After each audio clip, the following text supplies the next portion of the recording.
எல்லாரும் நல்லா கேட்டுக்கங்க. நீங்கள் தயவுசெய்து உங்கள் காரை வந்து உங்கள் ஃப்ரெண்ட்ஸ், ரிலேட்டிவ்ஸ், நெய்பர்ஸ்க்கு வந்து உங்கள் யூஸ் காரை தயவுசெய்து சேல் பண்ணாதீங்க. நீங்கள் என்ன தான் காரை நல்லா மெயின்டைன் பண்ணியிருந்தாலுமே வந்து சில நேரம் நம்ம ஃப்ரெண்ட்ஸ், ரிலேட்டிவ், நெய்பர்ஸ் கிட்ட கொடுக்கும்போது ஏதாவது மனஸ்தாபம் வர வாய்ப்புகள் இருக்குது.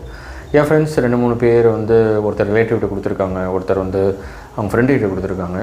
ஸோ ரிலேட்டிவ்கிட்ட கொடுத்தப்ப என்ன ஆச்சுன்னா, அவருக்கு வந்து ஒரு ஃபஸ்ட் டைம் ட்ரை பண்ணுறாரு போல். ஸோ கார் லெசனில் விஷயங்களை அவர் புரிஞ்சுக்கிறதுக்கு அவருக்கு டிலே ஆகிருக்கு. அது அவர் சைட் டிலே அவர் உணராமல் அது இஷ்யூ நினச்சிட்டு இவர்கிட்ட பேசும்போது இவருக்கும் அவருக்கும் சண்டை வந்து அந்த ரிலேஷனே ஸ்பாயில் இருக்குது. சில நேரம் மேனுஃபேக்சரிங் டிஃபெக்ட்ஸ் எதாவது வந்தாலுமே அந்த மேனுஃபேக்சரிங் டிஃபெக்ட்ஸ் வந்து இவர் கார்லேயே வந்து கொடுக்கும்போது டிஃபெக்டாக கொடுத்துட்டு சொல்லி 2 பேரும் சண்டை போட்டு புரிஞ்ச கதைகள்லாம் கூட இருக்குது.